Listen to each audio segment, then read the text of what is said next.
Hi Positive Readers, it's Positive Writer today with another video, and today I'm going to be talking about dystopians. Dystopian as a word, the dystopian genre, and the elements of the genre, and what they mean from my perspective.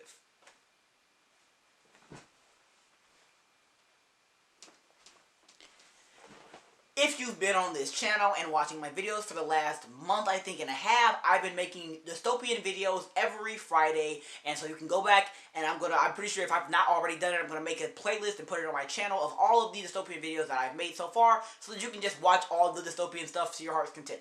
But right now, I'm gonna be really going back to the root, and talking about what the genre really even is, just in case you don't know. And what's really funny is the fact that I don't feel like I even know anymore. Like, it's been so many years since I read my first dystopian, and since I was like swimming in the genre really.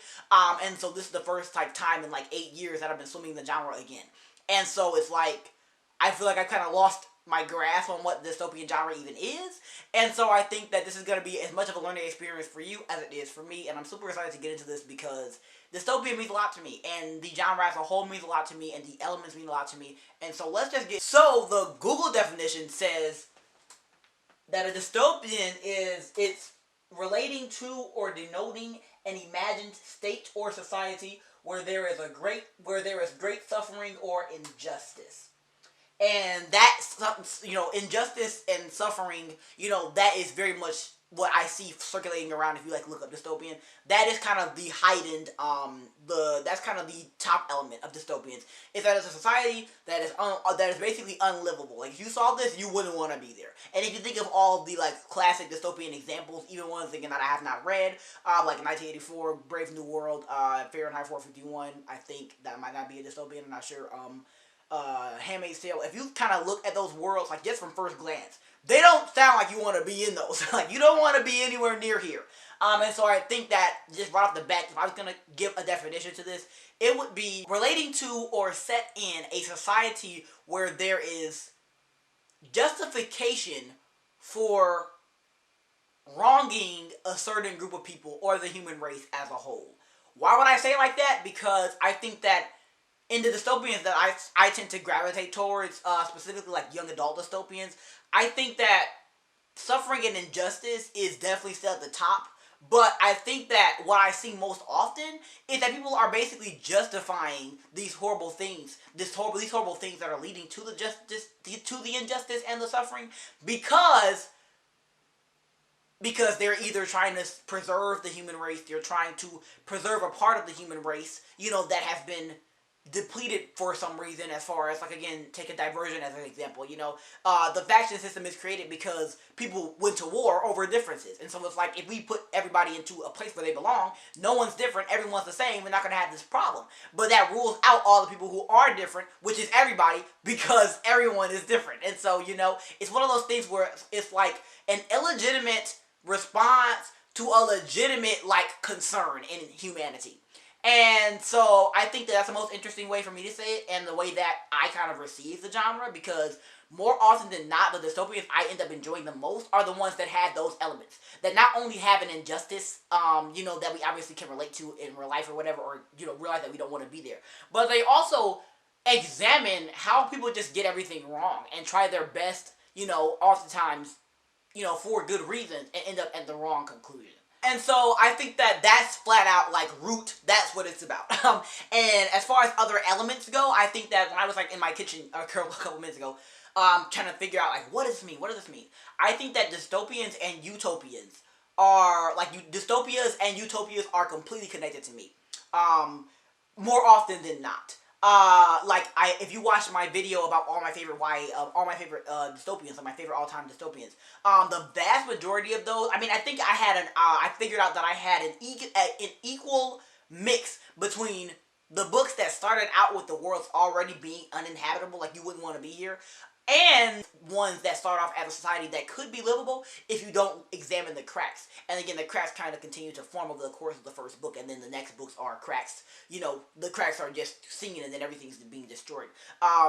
This Divergent and Matched are examples of a utopia turned dystopia, like a system put in place that is meant to enhance life, that's actually constricting it and making it inhumane.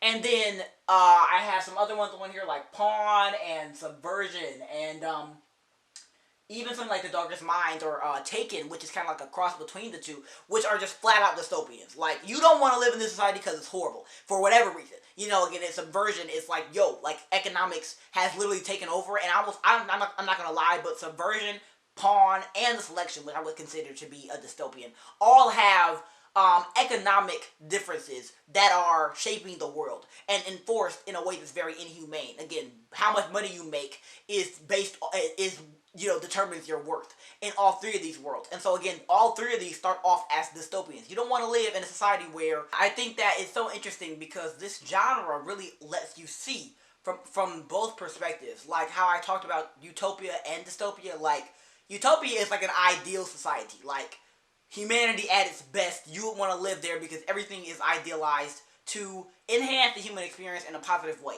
Dystopia is the exact opposite. It's someplace you would not want to live at. It's completely uninhabitable, really, because it's, again, it capitalizes on suffering and injustice. There is a fatal flaw to this world that will make it completely like you don't want to go there. You don't even want to visit. And I think that the genre, from the perspective that I've examined it through these different lenses and the variety of different dystopians I've read, I love the fact that I've seen it from both perspectives. Because think about it, like, a utopia is only a utopia for the people that it's benefiting. You know what I'm saying? Again, and matched, the society keeps everyone safe. It makes sure everyone has what they need. No one is going hungry. No one is impoverished. Everyone has a house.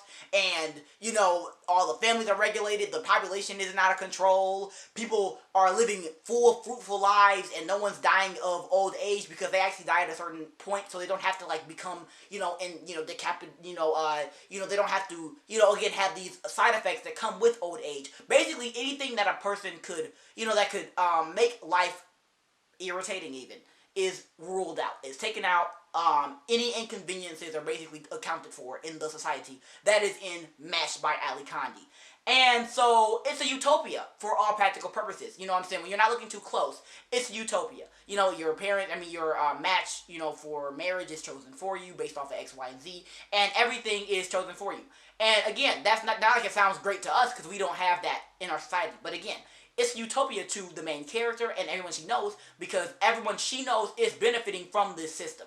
But take one of the characters in that story, Kai, who comes from the outer lands, who does not have all these luxuries and has never had them and doesn't really want them because he doesn't see them as luxuries.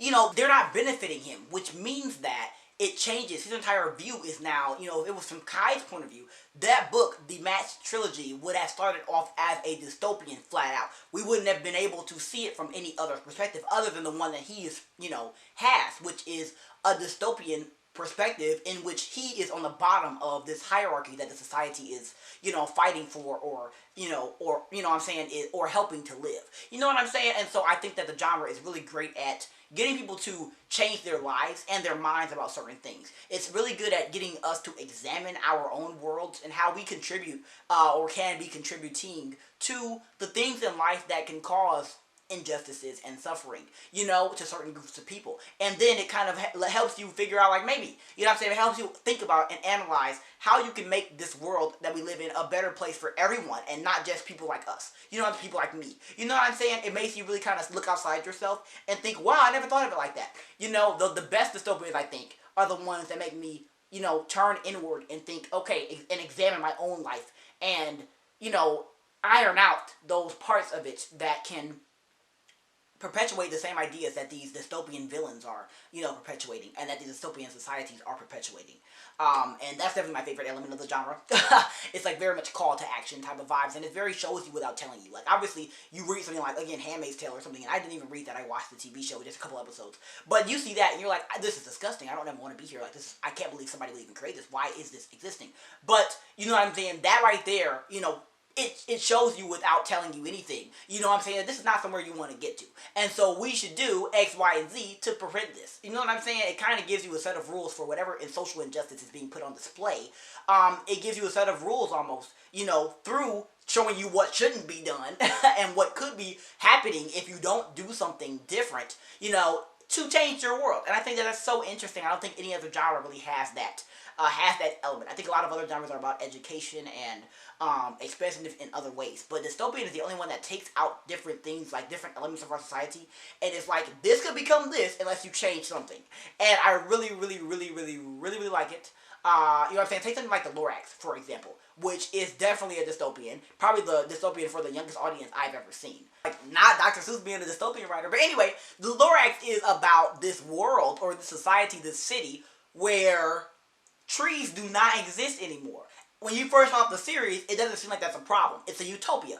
People don't have to worry about all the irritating things that come with trees. You know what I'm saying? Taking away, you know what I'm saying, breaking the leaves in the fall, trees dying and you having to cut them down, trees falling down during a storm. You know, you don't have to worry about any of that. You know what I'm saying? Forget that. You know, stuff's growing on trees and falling off into your lawn. Like, no one has to worry about that because trees are now plastic, automated things that, you know, have LED lights and do disco stuff. And so it seemed like a utopia for all the people in the Needville, you know, because they chilling. You know what I'm saying? They don't know any other way of life. They're just kind of chilling. They're fine with this. Which is, again, another element of dystopia that I love, is the state that people can get into of comfortability, even when something is not good. You know what I'm saying? Like, people get comfortable so easily, or can get comfortable so easily with a way of life that is just horrible, and then start to enforce that way of life as if it's serving them. And again, sometimes it really is, you know, serving the people who are fighting change, but most often it's not, and they just can't see that. And again, that leads to very interesting moral dilemmas in the characters' heads, because it's like, you know what I'm saying, how do you break out of a system that you feel like is actually serving you really well? You know what I'm saying? Or when you can't see the benefits of changing that system. And so again, the Lorax. And so obviously, all of us who live in a normal world are going to watch the Lorax and be like, yo, this is ridiculous. Get some trees up in here. You know what I'm saying? That's a very easy to see flaw in the world of the Lorax. And then, again, the whole movie and book kind of talks about, again, why trees are so important and why this inconvenience that comes with them is not, like, it pales in comparison to the importance of this thing. And oftentimes, I think that, again, if we're talking about, like, dystopians to study, the Lorax, because I think that just talking about that right now, thank you, Jesus, really got me to understand the simplicity of the genre. Because when you dumb it down, it's really just that. Again, a fatal flaw with the world that's based off of people trying to take away an inconvenience, you know what I'm saying, whether it inconveniences one part of the population only, or human beings as a whole, whatever the inconvenience is, people are trying to take it away. And by taking away something that is essential to life, or an important part of life that comes with side effects, all of a sudden now the important things that come with that we need to survive are now forgotten and subverted. You know what I'm saying? So, and which then makes life uninhabitable and ridiculous. Because again, at the Needville, people are like chilling until they have no more oxygen. You know what I'm saying? Like, they're chilling until. And so again, dystopian worlds, especially in books in the young adult genre, are very interesting because they are the until. Because again, for however many years, the divergent people were living in factions. For however many years, the people in the society were living chill out. They was chilling out. They was they're picking their matches. Everything's fine. You know, taking the pills, whatever.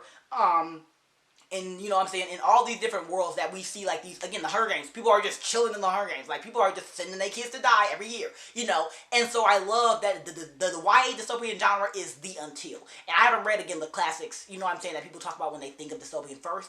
But I think that this is a very organic point of view that I can offer to you, because I think that a lot of people have read those, and I haven't. And so I'm coming from a different perspective, and I hope that you can find that and enjoy that. But again, you know, all these books are the until. You know, how much, you know what I'm saying, like, at some point, this society is not going to be cool anymore. Whether one person decides that you know, what day that is, or an entire group of people decide, like the subversion people. They're like, you know, I'm just going to take down the government, and we're going to do it all together, and so yay. You know, whatever it is, it's the until. You know what I'm saying? Like, we're fine living in this horrible society until this, because at some point, you're going to get to a point where it's not going to be possible, which is the whole point of dystopians, really, is just showing that when we take these drastic, you know, inhumane measures to preserve human life becomes all for naught in the first place. I mean, you know what I'm saying? It ends up all for naught. You know, it's like you just got back around to the same thing, to the same problem. You know, so that's a very interesting point of the genre, because it does a lot of examining, which is why I love dystopians. The fact that dystopians more often than not are multiple books, because then you really get to examine this fatal flaw and how people deal with it and the characters, and you get to kind of chill in it. And again, when you walk away, you leave with this idea that has been completely transformed in your mind for how to change your own life. And that's my favorite thing about reading books, is the change I can see in my life after reading them, you know? I'm never like just reading for entertainment. I'm always reading for education and positive change in my life and the world at large, you know.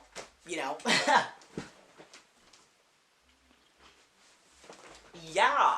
So, I mean, I truly just do love the dystopian genre. I think that there are so many elements of it that I'm probably not even thinking about now. Again, I've heard different elements as far as like maybe like authoritativeness, you know, wanting to break away from authority. And you know, the mistrust of authority, I think, is a big element of the dystopian genre. The fact that people in charge don't know what they're talking about, and it's very interesting again to have examined it from so many different perspectives. Like I don't know if you've ever seen The Village, which I'm pretty sure is a book by Stephen King first, but it's also a movie, and I forgot what year it came out. But The Village reminds me of a dystopian, which is more like a utopia, but it's very dystopian element-y, because again, I feel like they go together.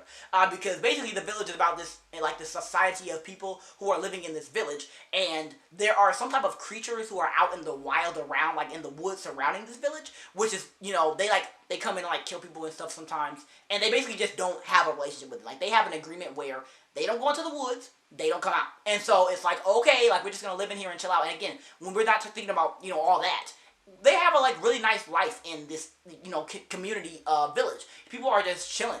But then like you have to read the book / watch the movie to really understand why I think it definitely fits into the dystopian genre, and why I think the elements of the movie, whether the movie is actually dystopian or not, have those same, like, can have the echoings of the genre. But I think that movie and dystopians as a whole, one of the biggest elements that I think is very interesting and probably one of the best things that come out of the genre is the examination of the lengths that people go through to try and make life better.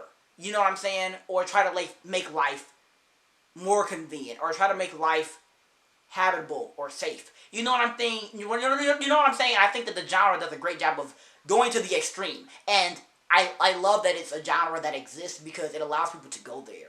And I'm excited for the developments in the genre, you know, as life goes on, and the things that people are going to start saying, you know, because there is so much to say in this genre, which is an element. You know, they actually call it like speculative literature, which I actually don't even know what speculative means. We'll look up in the dictionary really quick, because I'm actually interested in finding out what that means.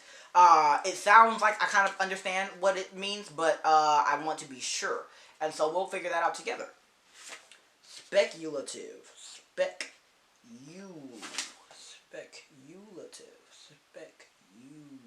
Speculate. So basically it's a theory or hypothesis, a conjecture, or contemplation. And I think that's a perfect, you know, a perfect word to describe the genre, because it's basically like, hypothetically, if this happened, then this. You know what I'm saying? What would we do? You know, it really has to, it poses those hypothetical questions that a lot of people may or may not ask themselves. But the point is, after it's been posed and you like consume a story in this genre, you're living your life different. In Jesus' name, you know, hopefully like you are. And I've seen this happen in my own life. I mean, MASH and Divergent are perfect examples of me changing my world after reading a book for the better. And, you know what I'm saying? I'm sure that there are many more dystopians in the world that are going to do that for me too. And I hope that there have been some for you. And so tell me in the comments, like, what your favorite elements of dystopians are. What are your favorite dystopians? You know, I'm excited to just keep this conversation going because there are so many elements I couldn't fit it into a video. Like, you know what I'm saying? I couldn't fit all of them into a video. And I don't need to. I just talked about my favorites, and now you can tell me yours. And so I love you. If you know of any like other videos like this, please link them. I'm super excited to like talk about this genre some more. You know, leave in the comments what video you want to see next week, because I'm always trying to figure out ahead of time what I should post for Dystopian Friday. But anyway, I love y'all. I'll see y'all later with another video. Stay blessed. I love y'all. Peace out.